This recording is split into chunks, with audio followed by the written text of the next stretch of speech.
There's another tool that I always say should be in the filter menu, but it's in the edit menu. It's called Transform Warp. Now, Adobe, if you're watching this I think belongs here because it should go into Stored. That's just my humble opinion. So I'm going to show you guys how this tool works. It's really cool. The first thing I'm going to do is delete everything I have by pressing Command or Control A and hitting delete. I'm going to create some text. So let me grab my text tool. Once my fonts load, sometimes it takes a little while. There we go. And I'm going to type the word warp. I'm also going to double click here, select the whole word and drop it down so it's a little smaller. And I'll deselect the type tool by hitting the move tool up here. I'm going to do the transform thing we've been doing this whole time by pressing Command and Control T. So I can then grab this and scale it. Then I'm going to hit enter or return to accept.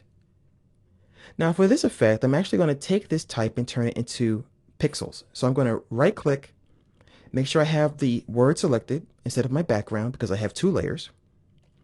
And I'm going to go to Layer, Rasterize, Type.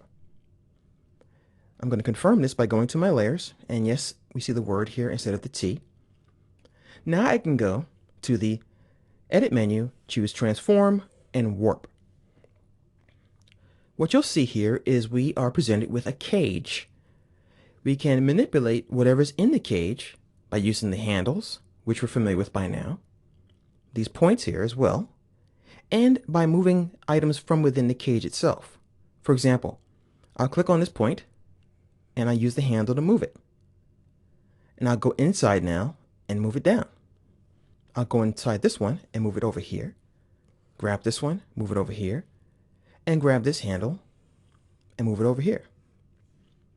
So we have lots of different points that we can use as contacts to actually move things around and manipulate them.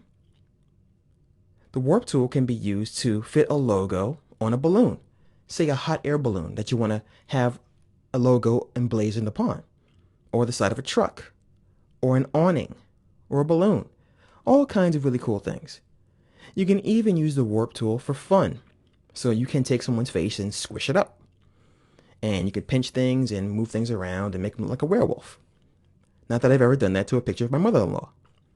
So the warp tool, once again, I think highly belongs in the filter menu because if you look at something called Liquify, it pretty much does something similar whereby you can move things around and distort them.